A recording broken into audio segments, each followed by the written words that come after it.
Today I'm going to read chapters 14 and 15 because 15 is quite short, 14 is regular length, but I know that a lot of you have said you really want to find out what happens in the story, so we're going to speed through the next part.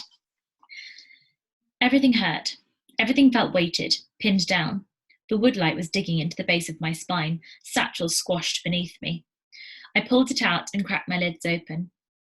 I gripped the woodlight until I felt solid again, tried to sit up, head throbbing viciously. A dark, worried face swam into sight. I squinted until it came into focus, then clamped my eyes shut. Shock ratcheted through me in cold waves. I was dead. I must be. But I didn't feel dead. I could feel the ground, feel the pulse in my neck. I peered up again. The thick halo of black curls was clumped and matted, the face dirtier than Senora Dory would ever allow. But there she was. Loop? I knew it was you, even with all your hair gone. I threw my aching arms around her, pressing my face into her musty curls. Loop squeezed back so hard I felt my shoulders pop. She was shaking, and I could feel the nubs of her spine against my forearms. Are you all right? I whispered. She sat back on her heels and rubbed her face. Better now you're here. Why are you wearing Papa's cloak? It's a long story. Loop let out a hiccuping laugh and drew her legs up to her chin. I bet. Her skirts rustled. She was still dressed in pink taffeta, though now it was muddy and torn around the hem. Trust Loop not to have changed out of her birthday dress before leaving for the Forgotten Territories. We thought you were dead. I could not help keep the wonder out of my voice. I thought I might be too. What happened? It's a long story. She had dark hollows under her eyes. Doche found me. Doche? She's a governor's daughter too, sort of. Her mother, Anna, is leader of the Banished. The Banished? My skin crawled. They found me in one of the villages. Grit or something. Gris. This did not make sense, that she was here and alive and dressed in her best clothes, talking about the Banished. Loop, we need to get away from here. The Banished killed Kata. No, said Loop. There was something else that killed her. My heart hammered in my ears. What? Can we wait until Doche gets here? She explains it much better than me. Anyway, I was in Gris, because my horse bolted and I couldn't stop it, and it was running towards the sea, but Doche stopped it. I fell off and landed right on some bones. Did you see them? Yes, I saw. What happened there? Loop's eyes went as wide as plates. The air killed them. That's what Doche said. Like something floated from the ground and made it hard to breathe, like a poison. Poisoned air. I couldn't stop staring at her. But I found your bracelet. Where? I took it out of my pocket. I pulled it off someone who attacked me. Realization dawned on Loop's muddy face as she took it. Oh, it was you. They were just trying to get the chickens. The animals were all gone, you see. Loop shuddered. It sounds awful. They all ran into the sea. The chickens. That's why the attackers had left as soon as they seized the horses with the chicken cages. Doche made stew, except for this one chicken. It was all mangy and grumpy, so they let me keep it, like a pet, you know. She pointed to a pen in the shadows and I scuttled over. It couldn't be. And yet it was. Miss Lar, pecking irritably at some seeds. I made to pick her up, but she squawked and snapped her beak. She was obviously not as happy to see me as I was her. Do you know each other? Loop frowned. I nodded but did not explain. It felt too long a story. I looked about, noticing for the first time the stakes beaten into the ground in a circle around us, stretching high into the branches above. A cage surrounded by black forest. The ground was soft, not packed hard and dusty like in Gramera, and the air smelt of stale water, though I could not see any. I checked the satchel, pulling out Mal's map. This must be the Marisma, the swamp at the centre of the island. I traced the route to Gramera. If we could escape the cage, we could get home. I placed it carefully back in the bag alongside the woodlight. You don't mind about the bracelet, do you? I gave it to Doche to say thank you for saving me from the Tibichenas. I frowned. Tibi what? Loop shivered. I'd rather not talk about them right now. I could not decide if I was dead after all or dreaming. Nothing Loop was saying made sense. Loop being here, saying anything at all did not make sense. She was frowning at me. Isabella, are we still friends? I took her hand. Of course we are. You don't think I'm rotten? She looked on the verge of tears. My stomach twisted with guilt. No, I'm sorry I said those things. She nodded. That's all right. I picked up the bracelet and tied it back around her wrist. Have you seen your father yet? My father? Luke frowned. Why is he here? He came to rescue you. You don't think I got here on my own, did you? He came to rescue me. Luke tilted her head bird-like with her nest of knotted curls. My father? Yes, and me and Pablo and some of his men. Luke's lip wobbled. He brought all those people in order to find me. Yes, I said, impatience growing. We need to get out of here. We need to find them. Luke's eyes caught on something behind me. I turned slowly. For a moment there was nothing. Then a girl stepped forward into the clearing through an entrance concealed in a circle of stakes, emerging as if the air itself had parted and formed her. The banished girl came closer. Her movements were fluid, her body in dark clothes smeared with mud, except for a relatively clean stretch of cloth bound around her arm. My mouth went dry as I remembered bringing my blade up in grist, the feeling of resistance. Had I done that? I could not bring myself to meet her eye, flinching as she held out something towards me. You need to drink, said the girl, thrusting out a clay pot. It's boiled, it's safe. My mouth was parched. The pot was heavier than she'd made it seem. I gulped the water down, barely pausing for breath. It tasted strange, like the earth. She says my father was with her, Doce. Is he here? Asked Luke. Doce nodded. You ask too many questions. And Pablo? I said, stomach full of water. Is he here? I don't know their names. A boy, he's tall like a man, but he's wearing a white tunic. They were all in uniform, blue with gold stitching. We're keeping them over there. She gestured vaguely into the darkness. I noticed her accent was not smooth like Luke's or mine.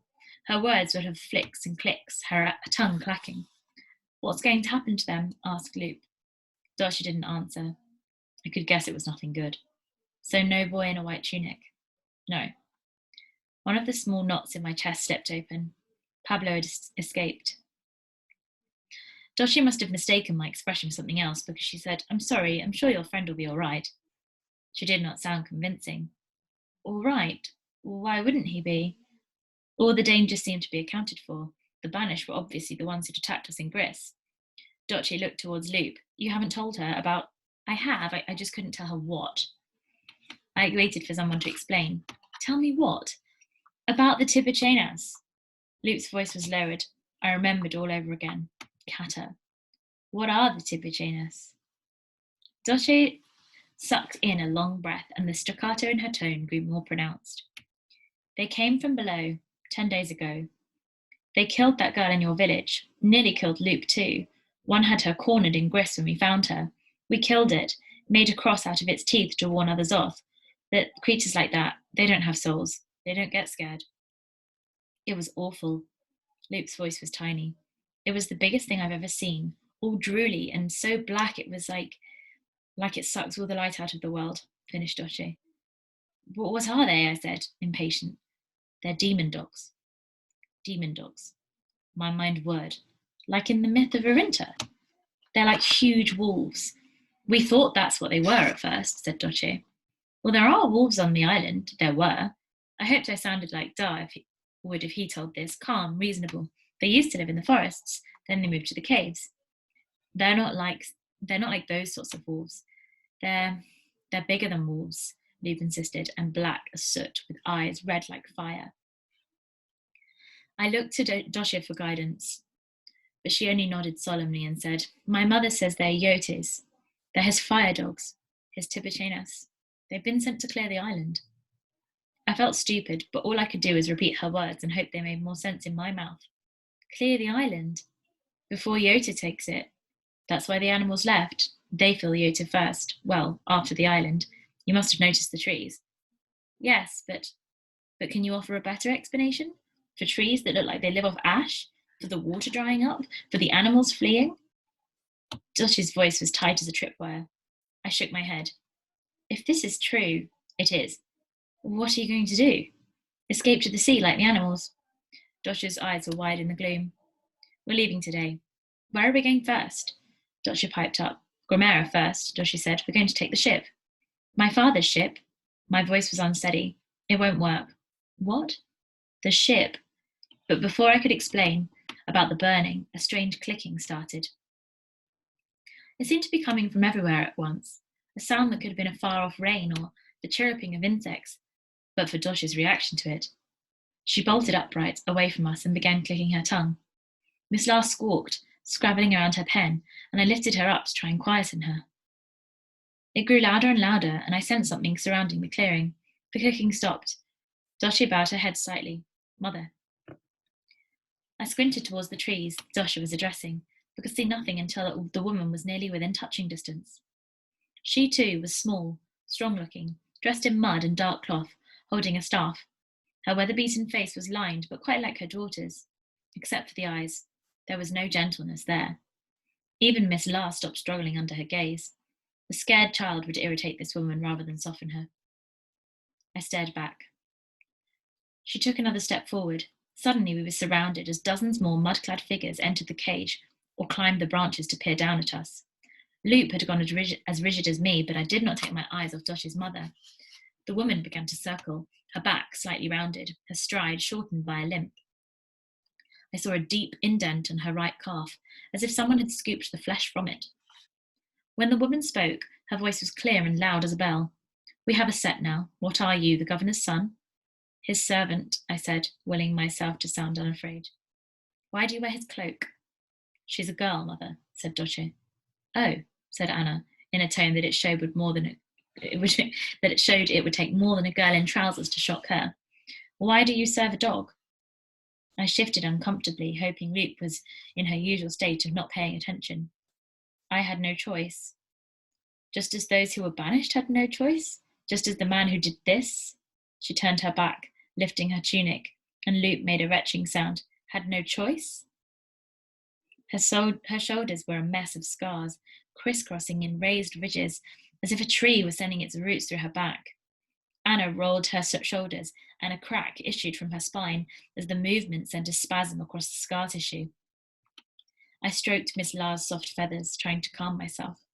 There is always a choice. Now we have to decide what to do with your master. She turned to Loop. Your father. The crowd parted, and a small group of men in governor's blue was shoved into the cage. No Pablo. I counted them quickly. 1, 2, 3, 4, 5. Only 5. I strained to see their eyes. One was in dark blue governor's robes, Marquez, wearing a Dory's spare set. Loop was frowning at the men. My father isn't... Loop, interrupted Marquez. My child.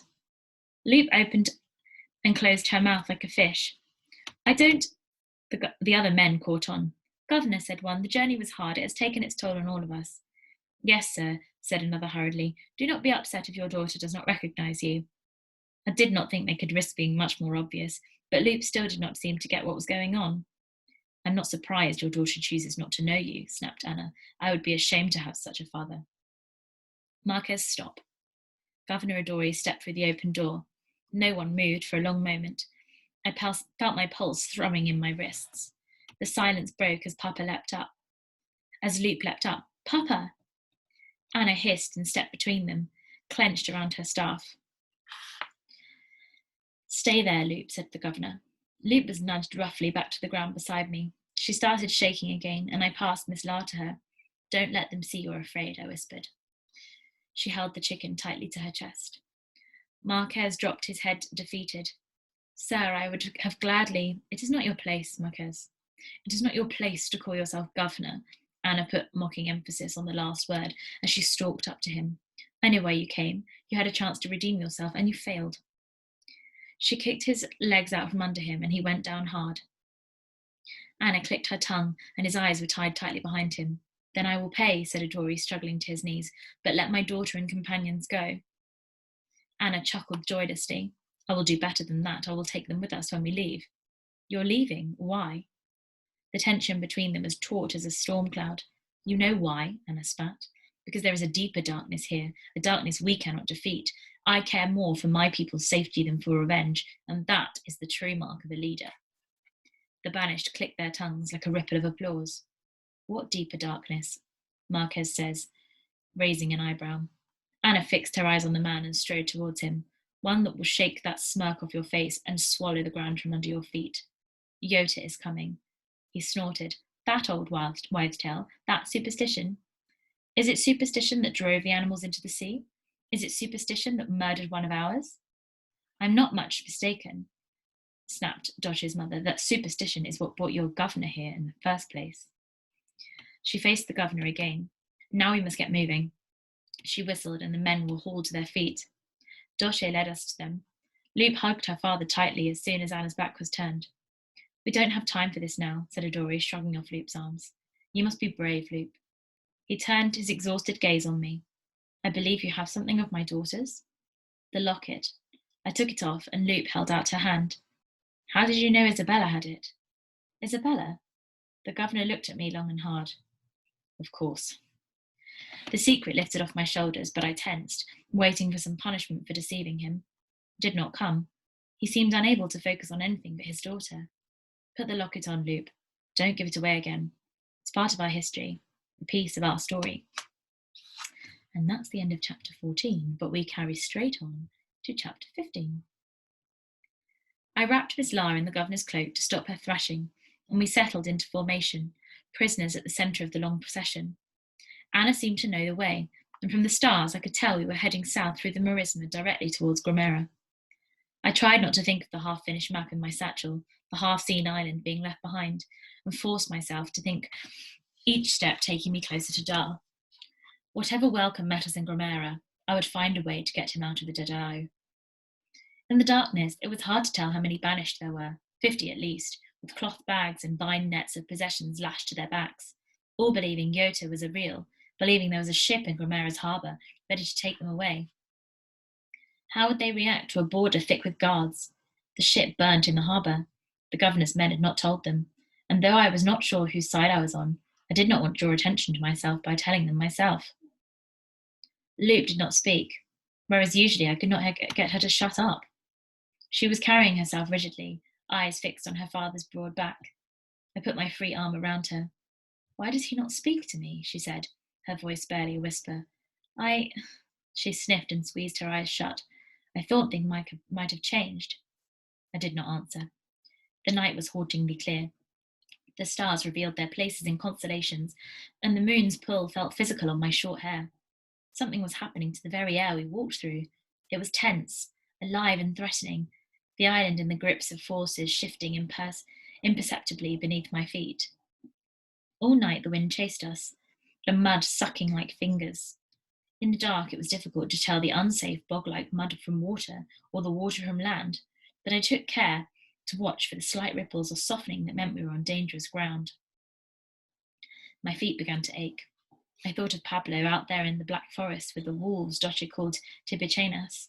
I thought of Kata. Miss Lar cocked her head up at me and pecked at my chin. As the hours passed and our pace slowed, my thoughts became oddly detached. My stomach hurt, and snatches of Dar's stories of Ma's face and Gabo's sing-song voice danced across my senses, disorientating and magnetic. Are you all right? Dottie asked, as I almost stumbled over a root. I didn't trust myself to speak. Here. Dottie passed Loop and me something. It's dandelion root. It will help to wake you up a bit. It was tough to chew and tasted bitter, but after a while I felt the tiredness lift. The world came back into sharper focus. I blinked in the pale morning light and realised we were walking alongside a dried riverbed. I fumbled in my satchel for the map. It was battered and torn, creased as my tunic, but still legible.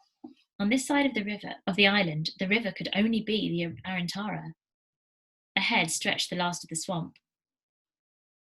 Once we skirted it, we would reach Arantan, and soon after that I'd be home, and ouch! I'd walked straight into the man in front. He shushed me urgently. Adori turned to Doche. What's happening? The banished guard frozen, the muscles in her legs tensed as if ready to run. Don't you hear that? I listened, rubbing my shin. I could hear nothing except the black trees rustling, but the other banished were as tense as Doche, scanning the trees to our right. Slow as a whisper, the adult banished slid forward, forming a line facing the forest, weapons drawn. Miss Lar woke with a loud squawk and began scrabbling frantically at the cloak. I clenched her firmly under my arm, feeling the dandelion root sending sparks through my blood, the energy turning to fear with every passing moment. All was still for several long seconds, then came a noise unlike anything I'd ever heard before. Loud and rumbling, lined with a hard metallic edge that set my teeth chattering, a roar. It flew towards us, flooding through the trees. My skin prickled, a thin acidity filling my throat. Somewhere inside me, something was weakening, coming apart. I wanted to run, but I couldn't. Beside me, Lupe was clutching her stomach. It's them, she moaned. Do you feel them? They drive you out of yourself, said Doce, the Tibichenas. But they're not real, said the governor. His tied hands trembled. They can't be. You know about them, Papa? But he did not answer Luke's question. Doce spun around, raised her blade, and cut the vine tying the governor's hands. Run, take them, cross the swamp, straight through, it'll be quicker, follow the river and run. The governor took Doce's arm in a vice-like grip, his fingers sinking into her skin. I will stay. Anna was suddenly beside her. She wrenched his hand off Doce's arm. Don't touch my daughter. I am telling her I will stay and fight with you. Papa, said Lupe uncertainly. Anna arched her eyebrow. It's my island too, he hissed. Whether you like it or not, I will defend it. They regarded each other like two dogs circling before a fight.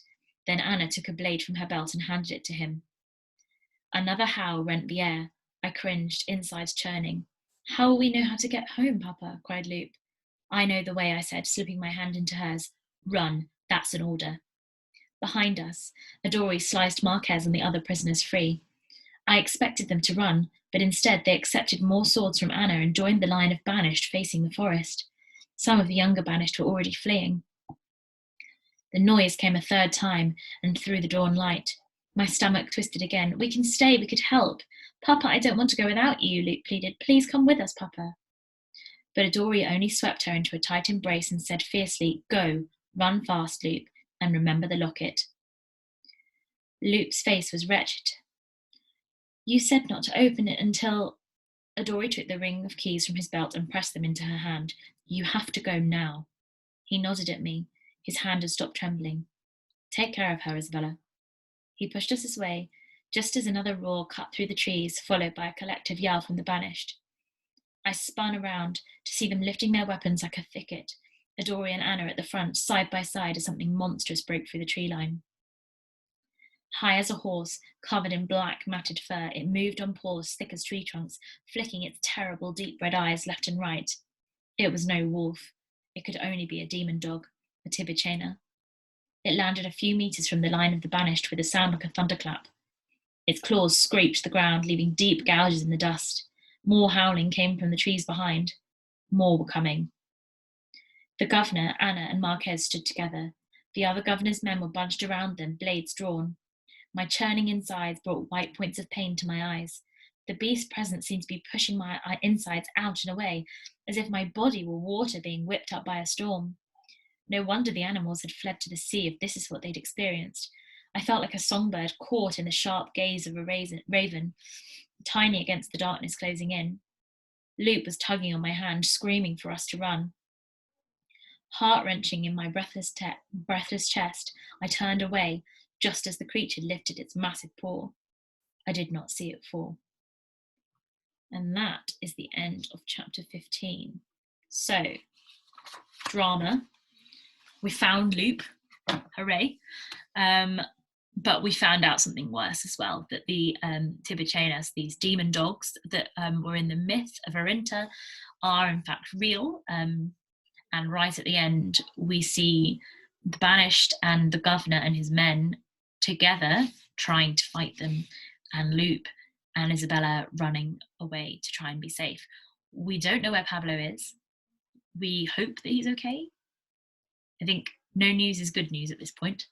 And we finally understand what's been going on. We finally understand what these creatures are. They're evil. They're taking over the island. Everyone's got to flee or somehow try and escape. So I feel like we're hotting up to the dramatic part of the story, although there's been quite a lot of drama already. The good thing is that Lupe and Isabella are now friends again, so that part of the drama is over. I'm still thinking about the line at the beginning, near the beginning, when Isabella said to Dar that, or Dar had said to Isabella, that you always have to finish a story even if there's not a happy ending. And I think we're at the beginning of the not so happy endings.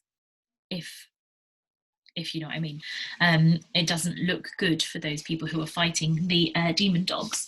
So it'll be interesting to see what happens next. So tomorrow I will read chapter 16 and chapter 17, and then we will be finished with the section of the Forgotten Territories, and we will move on to the Labyrinth. So things are hotting up. Yeah, the next 2 chapters aren't very long. There's only 13 pages in the next 2 chapters in total. So tune in tomorrow to find out what happens. Bye.